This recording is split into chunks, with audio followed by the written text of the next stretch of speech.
Quais os direitos que os pacientes que estão navegando nessa jornada do câncer têm direito e precisam ter acesso, né, a esses direitos. Para isso, a gente convidou hoje uma pessoa especial, uma advogada especialista em direito do paciente, que vai falar para a gente um pouquinho sobre todo esse universo de direitos que os pacientes têm e como usufruir desses direitos da melhor forma possível. Não perde, fica com a gente até o final, que esse episódio está incrível, cheio de coisa legal, para a gente poder compartilhar de informação do bem para auxiliar nessa jornada. Doutora Priscila, muito obrigada por ter aceito o convite para vir falar conosco. Muito importante a sua vinda aqui, esperada.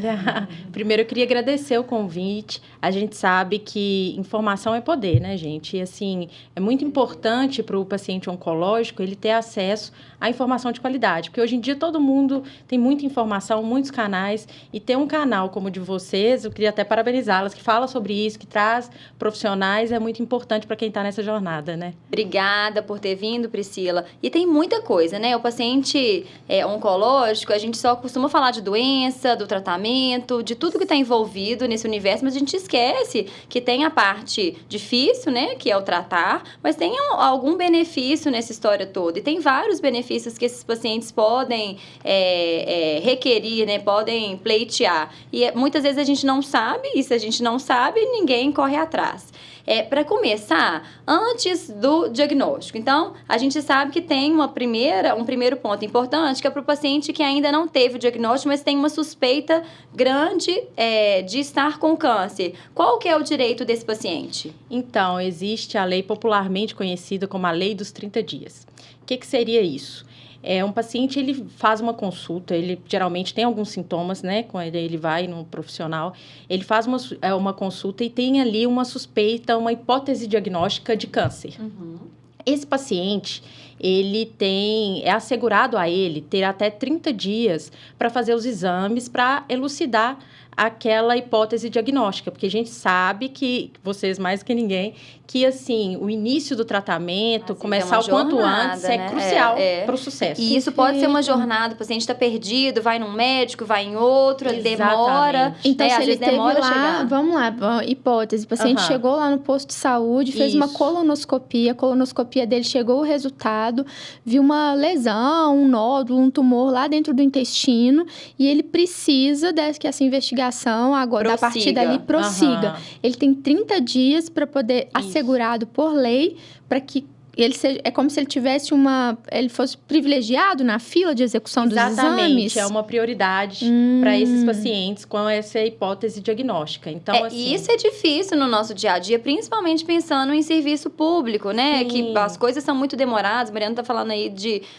posto de saúde, às vezes o paciente entra na fila. Como que esse paciente consegue assegurar que ele vai ter esses 30 dias para chegar num diagnóstico e começar a tratar? A gente sabe que a realidade do SUS é muito difícil mesmo, mas eu acho que o principal, o primeiro passo é ele ter a informação que ele tem esse direito.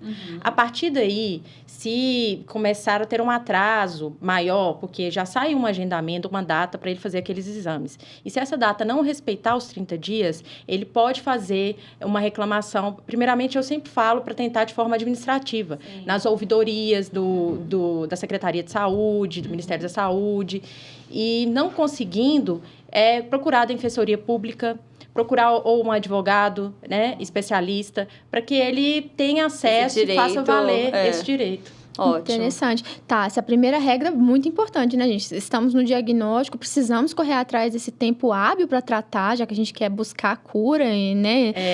No frigir dos ovos aqui. Muito bem, diagnostiquei um câncer. Priscila, tô com câncer agora. Quais os principais direitos ou benefícios esse paciente tem, especialmente relacionados ao ambiente de trabalho? Vamos focar nesses direitos primeiro. O paciente trabalha, ele quer saber ao que ele tem direito no momento em que ele diagnostica um câncer e já tem aí prevista uma jornada de tratamento, de químio, rádio, hormônio, o que é o cirurgia, o que quer que venha pela frente. Então, o primeiro passo é esse paciente se consultar, né, com um especialista. E esse especialista, ele vai, por meio de um relatório médico... Especialista da perícia, que você diz, ou não? Não, inicialmente aí um especialista oncologista em geral, um oncologista em geral, né?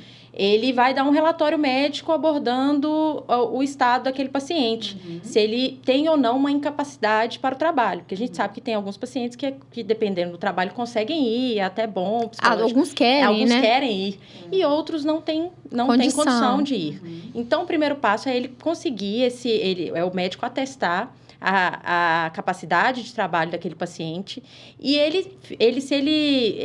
se restar consubstanciado, ou se no relatório que ele tem uma incapacidade para o trabalho maior de 15 dias, ele vai agendar no INSS uma perícia para que o perito do INSS ateste, verifique, julgue se qual que é o período que ele vai precisar ficar afastado do trabalho. Então, quando a gente fala em afastamento do trabalho, no final das contas, o que vale é o que o médico assistente, né, quem está gerindo ali o tratamento, propõe, ou isso ainda cai numa segunda avaliação, que é o perito, né, quando a gente está falando de INSS, é o perito que vai determinar esse tempo, ou ele vai acatar, na maioria das vezes, o que o médico assistente coloca? É uma opinião técnica do perito. É claro que, assim, por isso que eu sempre falo, o paciente, quando ele começa essa jornada, é muito importante ele começar a ter todos os documentos, ir guardando exames, relatórios médicos, porque para tudo vai precisar.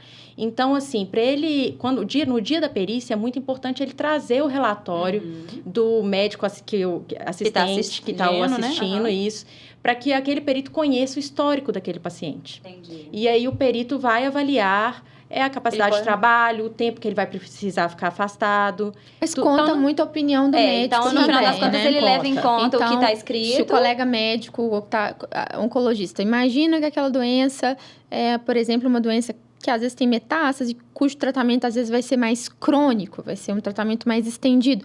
Ele pode colocar isso no relatório de que o paciente ainda não tem nenhuma previsão de data, de término, porque acontece muitos tratamentos crônicos.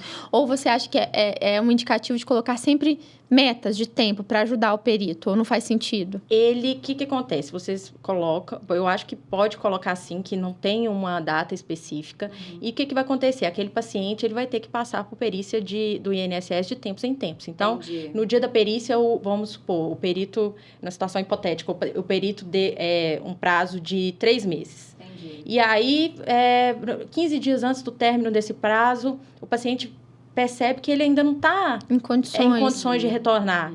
Então, ele também pode pedir para estender. Ou pedir, inclusive, a conversão daquele auxílio-doença para aposentadoria por invalidez, caso, assim, seja necessário. Então, o primeiro auxílio que ele pede nesse momento, do afastamento pelo INSS, é o auxílio-doença, é isso? Exatamente. Primeiro é o auxílio-doença. Ele pode ir pedindo sucessivamente, conforme porque, às vezes, o paciente não quer aposentar. Tem diferenças de salário também, né? Quando aposenta e quando tem o auxílio-doença. Isso, tem alguns pacientes que falam isso, né? Eu prefiro ficar, né, assim, sei lá, com auxílio-doença ao invés de aposentar. Ou às vezes tem questão de perder plano de saúde quando aposenta, né? E tem algumas questões. É importante ele procurar um advogado previdenciário para o auxiliar, caso tenha alguma dúvida. A Defensoria Pública também, ele pode procurar. Mas, assim, na prática, ele faz esses pedidos pelo aplicativo do INSS, pelo número 135, pelo site. Ele faz o agendamento da perícia. E caso esteja no final, eu sempre recomendo 15 dias antes. Ele esteja 15 dias antes do término daquele auxílio, ele agendar uma nova perícia, caso ele não se sinta, claro que conforme indicação médica, claro. Ainda capacitado, em condições de voltar àquele trabalho. Então, nesse caso, a gente discutiu aqui que primeiro, o auxílio-doença é o primeiro passo para um afastamento, depois de 15 dias, né? Porque os primeiros 15 dias quem paga é o patrão, né? Exatamente. E depois segue pelo... Mas tem um dado importante aí. Às vezes as pessoas confundem. Tem que ter um tempo de contribuição. Ele tem que estar contribuindo para ter acesso a esses benefícios. Como é que funciona? Porque tem gente que chega pedindo relatório para a INSS e não contribuía com isso. Não tem como. Não tem acesso, isso, correto? É muito importante esse ponto que você abordou. é necessário que seja um paciente contribuinte do INSS. Mas tem uma contribuição mínima de tempo? Geralmente, o tempo de carência, né? São 12 meses, mas o paciente oncológico não precisa dessa carência, não tem essa carência. Isso é importante. Ele só precisa começar a contribuir antes do diagnóstico, exatamente. Né? Isso é igual o plano de saúde, você não pode então, fazer por exemplo, tá em suspeita, tá investigando, tá numa condição de saúde, às vezes, que não tá legal. Exatamente. Contribua ali no INSS, faça um carnê individual, né? Exatamente. Pague como pessoa física ali, talvez, não é isso? Para tentar ter acesso ao benefício. Exatamente, porque são apenas os contribuintes que vão ter acesso a esse benefício. Essa é uma dúvida super comum no consultório. É muito comum, e da carência também. Eu vejo que tem muita gente que pergunta... Existe essa carência, mas não para o câncer, né? Não para o câncer. E agora me conta uma coisa. Quando a gente fala de câncer, a gente está falando de uma série de condições diferentes. Então, tem paciente com doenças iniciais, tem pacientes com doenças avançadas, tem pacientes com propostas de tratamento muito diferentes, discrepantes. Né? Os direitos dos pacientes oncológicos mudam de acordo com o diagnóstico ou com o estadiamento de doença? Como é que funciona? Ou todo mundo que tem o diagnóstico de câncer, independente de qual seja, pode ter acesso aos mesmos benefícios? Não, eles mudam, porque assim, o objetivo é atender e oferecer um tratamento adequado para aquele paciente, conforme a recomendação do médico assistente. Então, a gente sabe que tem paciente com câncer, por exemplo, que precisa de uma intervenção cirúrgica. Outro não vai precisar, vai começar já com a quimioterapia ou a radioterapia e não vai precisar, nesse primeiro momento, de uma intervenção cirúrgica. Tem paciente que precisa de um acompanhamento psicológico, porque fica muito mais abalado psicologicamente. Ou, dependendo do tipo de câncer, tem aquele paciente que pode precisar de uma dieta especial com um nutricionista. Então, é importante que... Eu volto a dizer da importância do relatório médico também, que seja bem fundamentado, específico, individualizado para aquele paciente, para que, caso ele precise pleitear esse direito, ele esteja fundamentado num Porque bom você está relatório. dizendo que, às vezes, a gente tem outros ganhos sem ser o auxílio-doença, às vezes tem um auxílio para alimentação, né? Assim, algumas dietas específicas que o paciente pode pleitear, talvez, por lei. Tem, por exemplo, os cuidados, acesso aos cuidados paliativos, em caso o médico entenda que precise. Né? Independente da fase da doença, a gente sabe que os cuidados paliativos são muito importantes para o alívio de dor. Então, eu entendi que tem essa fase. Mas tem algumas coisas que todo paciente nos pergunta em consultório. Então, assim, tive diagnóstico de câncer e aí já me falaram que eu podia ficar sem pagar o meu... por exemplo, assim... IPTU. IPTU. Ou eu comprei um imóvel, mas eu ainda estou pagando esse imóvel. Então, vamos lá, Grazi, vamos dividir aqui na cabeça do nosso... Quem está lá escutando vai ter dificuldade para entender aqui, só uma coisinha. Bom, vamos lá, direito que o paciente sempre quer perguntar. IPTU, quem tem isenção? Toda prefeitura comporta esse direito ou não? Isso é restrito a algumas prefeituras que falam que aceitam? Não, isso é uma regra geral, vale para todo mundo no país inteiro? Não, o IPTU é uma regra, é um imposto municipal. Então o paciente tem que consultar a prefeitura do respectivo município, do município onde ele reside. Perfeito. Imposto de renda? Imposto de renda, ele tem isenção, sim, em relação aos rendimentos do salário, aposentadoria e pensão. Uma dúvida que eu vejo sempre, mas e se eu tenho um aluguel, eu recebo um aluguel, eu tenho isenção? Não. Entendi. É apenas dos proventos, que se ele for segurado do INSS, ele vai ter isenção do imposto de renda. Perfeito. FGTS, por exemplo, é uma... saque do fundo de garantia, exatamente. Porque o FGTS tem a questão do paciente e tem a questão do dependente também, né? Isso mesmo. Tem algumas hipóteses previstas por lei para que autoriza o saque do FGTS. E as doenças graves, inclusive o câncer, é uma dessas hipóteses. Então, assim... Então, independente da fase. Independente da fase. Então, isso que é importante. Então, tive um diagnóstico de câncer, mesmo que seja um estágio 1 ou uma doença com propósito curativo, eu posso pedir meu saque de FGTS. Exatamente. Pode pedir seu saque, você pode procurar uma agência da Caixa Econômica, entrar no site, tem um requerimento online, e aí você pode pedir o saque do seu FGTS e também de um dependente. Caso um dependente esteja com câncer, você também pode pedir o saque do benefício. Então, Priscila, voltando naquela pergunta lá do financiamento, que isso é também super comum. Financiei um imóvel, porque ninguém sabe quando que adoece, né? E geralmente os pacientes estão na sua produtividade, às vezes, máxima, então tem uma renda maior, financiei o meu imóvel, mas agora parei o meu trabalho, eu estou recebendo menos, porque eu estou tendo que tratar. E aí, como é que fica esse meu financiamento? Eu posso pedir, né, como se fosse assim, uma quitação de dívida, porque eu tenho um diagnóstico de câncer, ou não é para todo mundo, depende de cada caso? Como é que funciona isso? O que acontece? Quando a gente faz um financiamento, ele é obrigatório ter uma cláusula que prevê, além do pagamento das parcelas, o mutuário ele tem que pagar. A pessoa que fez o financiamento, ela tem que pagar um seguro por invalidez e por morte. Isso em qualquer financiamento, independente de você estar doente ou não, quando você faz o financiamento. Isso, exatamente. É uma cláusula obrigatória por lei. E aí, se em virtude da doença o paciente ele tem uma incapacidade permanente e, por exemplo, ele conseguiu uma concessão de aposentadoria por invalidez. A própria carta concedendo essa aposentadoria por invalidez, ele pode levar... Já serve para quitação do financiamento. Então, não é aquele paciente, estou com câncer, eu consigo quitar o financiamento. Não. São para aqueles casos, porque o seguro é por morte e invalidez. Ah, entendi. Então, assim, eu estou tratando, mas com uma expectativa de cura e que eu vou retomar, uma expectativa que eu vou retomar a minha vida. Esse caso, ele não. Provavelmente ele não vai conseguir. Seria só... Então, tem que ser discutido caso a caso. Exatamente. Seria só no caso de invalidez permanente. E o paciente oncológico, ele tem alguma facilidade ou alguma isenção de imposto na hora de adquirir um empréstimo? Porque é outro cenário. Preciso quitar uma dívida, tô doente, vou reduzir minha carga de trabalho. Preciso, às vezes, fazer um empréstimo com alguma coisa para poder sanar uma demanda da minha casa ali, tentar resolver um problema. Preciso adquirir, às vezes, um imóvel. Preciso adquirir um bem, um carro. Nessas situações, o carro é sempre ótimo, tem, né? Vamos falar toda semana. O paciente oncológico tem prerrogativa nisso? Sim, ele tem a isenção do IOF, que é para financiar um veículo adaptado. Então, como que funcionaria isso? Ele precisa também passar por uma perícia no Detran do estado que ele reside.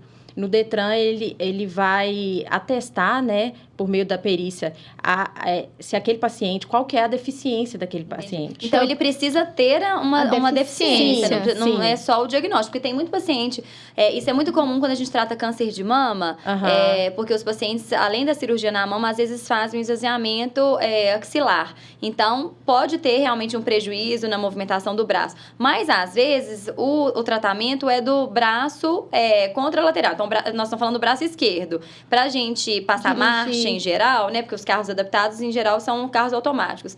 Eles não precisaria do braço esquerdo, mas entra nesse caso, você sabe dizer? Aí, o que acontece? Porque eles todos pedem, né? E, obviamente, a gente está passando pelo lado ruim, a gente quer o lado bom também, né?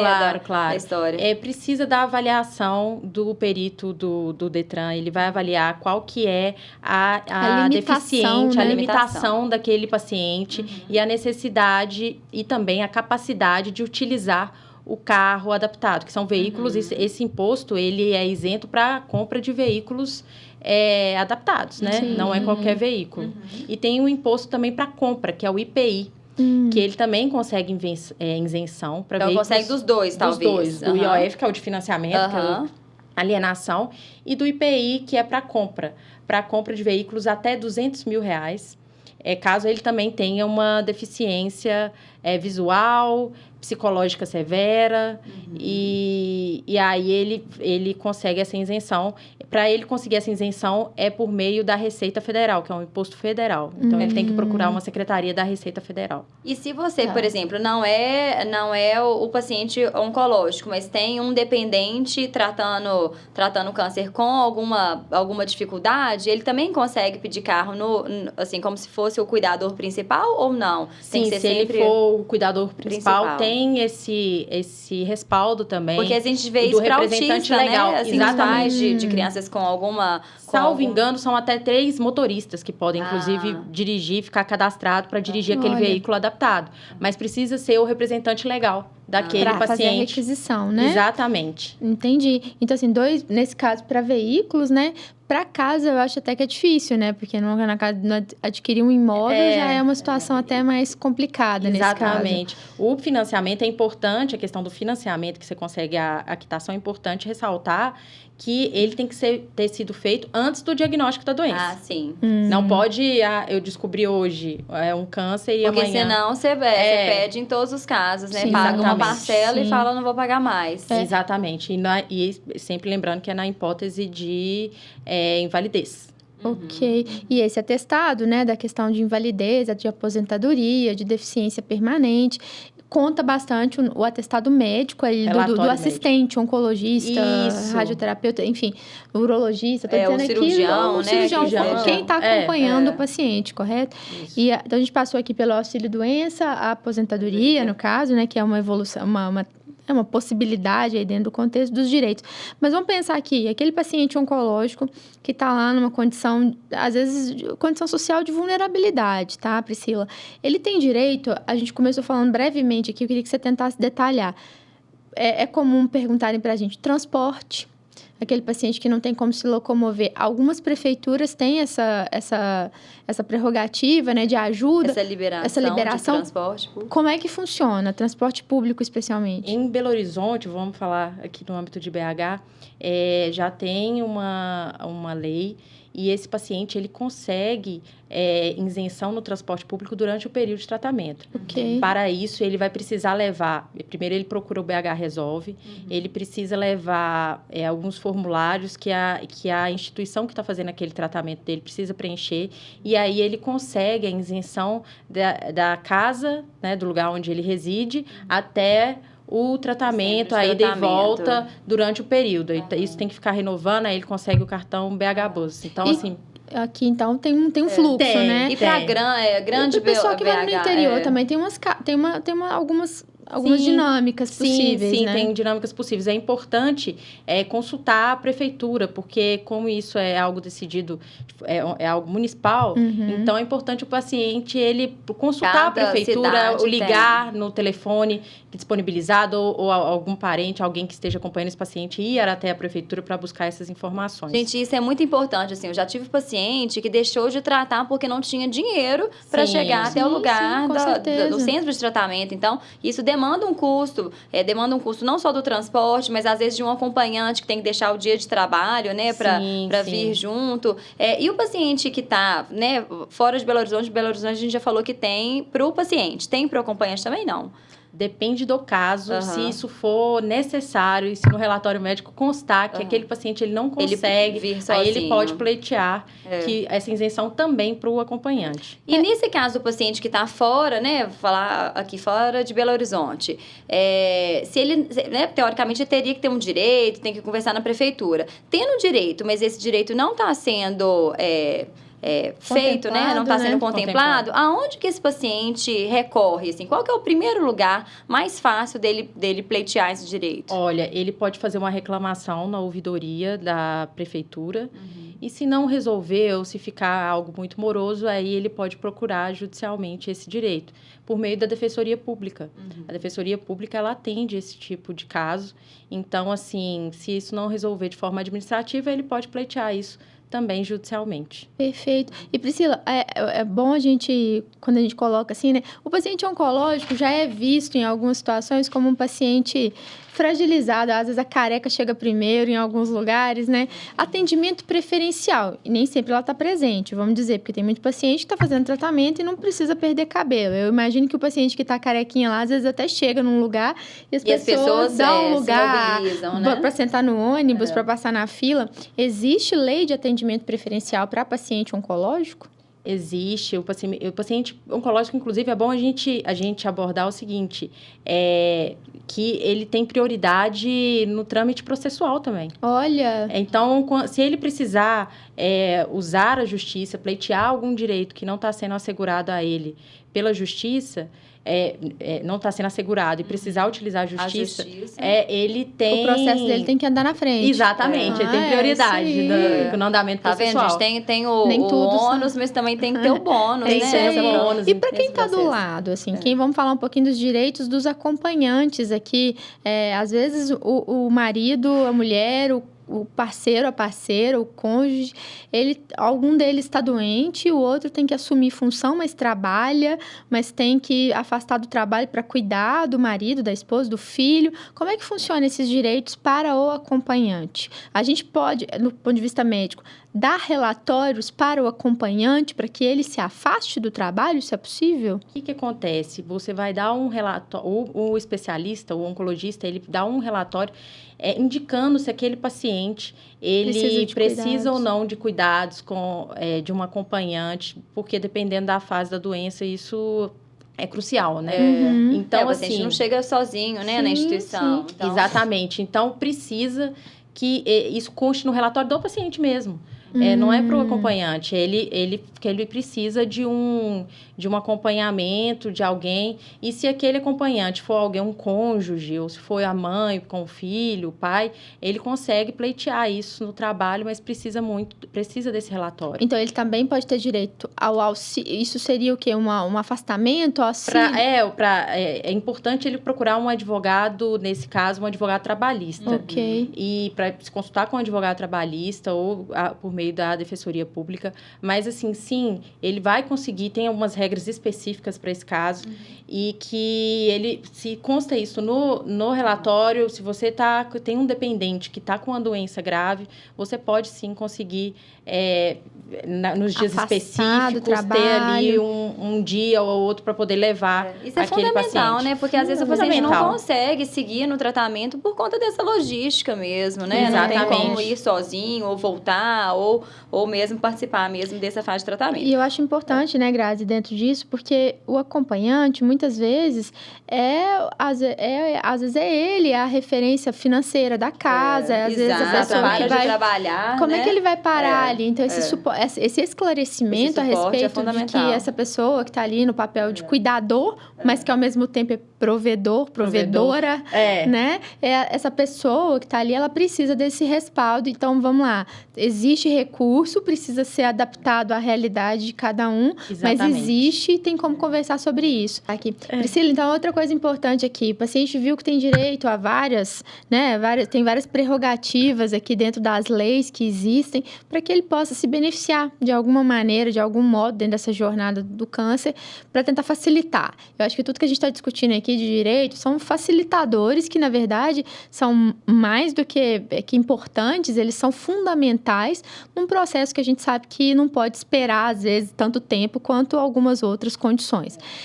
No caso do paciente não ter tido uma situação resolvida, ele quer ir para a Defensoria Pública. Vamos explicar o beabá? O que é a Defensoria Pública? Porque isso, às vezes, está no imaginário das pessoas, que a Defensoria Pública é um órgão gigante, uma coisa inalcançável. Uma coisa meio inacessível. Eu queria colocar essa informação disponível. O que é a Defensoria Pública? Onde ela está? Como que eu acesso à Defensoria Pública? Olha, tem alguns pontos de atendimento.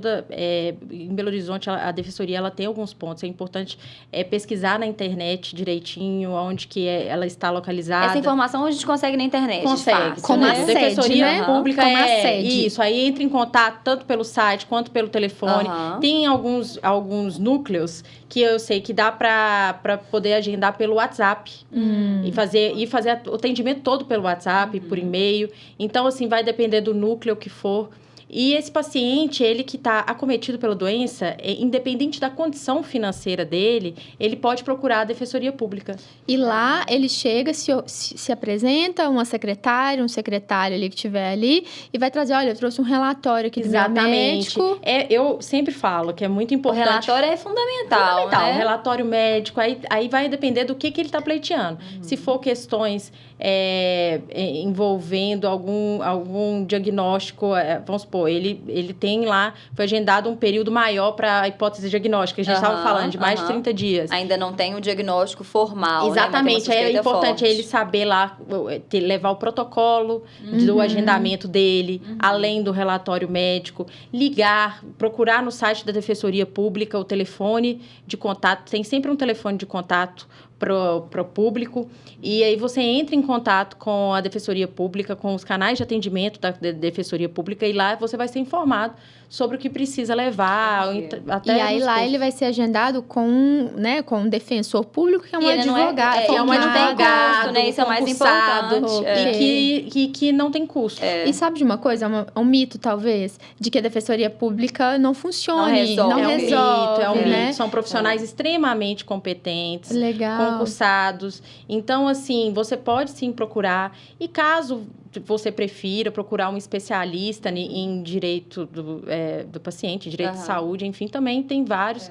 Tem muitas ONGs também, né, que oferecem esse serviço jurídico nas cidades. É bom o paciente estar sempre informado quanto a isso. Mas é importante saber que existe um órgão público, né, que não tem custo para o paciente, porque às vezes já está com tanto custo envolvido, né, o paciente que parou de trabalhar, o acompanhante que também reduziu a carga, não tem dinheiro e tem muita ansiedade para tentar resolver tudo a tempo e a hora, que a gente sabe que é fundamental mesmo, que as coisas sejam ágeis, né, nesse processo. Exatamente, é fundamental. E são ótimos profissionais. São muitas leis, são muitos os benefícios, com a prerrogativa, né, com o intuito, com a observação aqui de que a gente quer dar celeridade para o processo todo do câncer.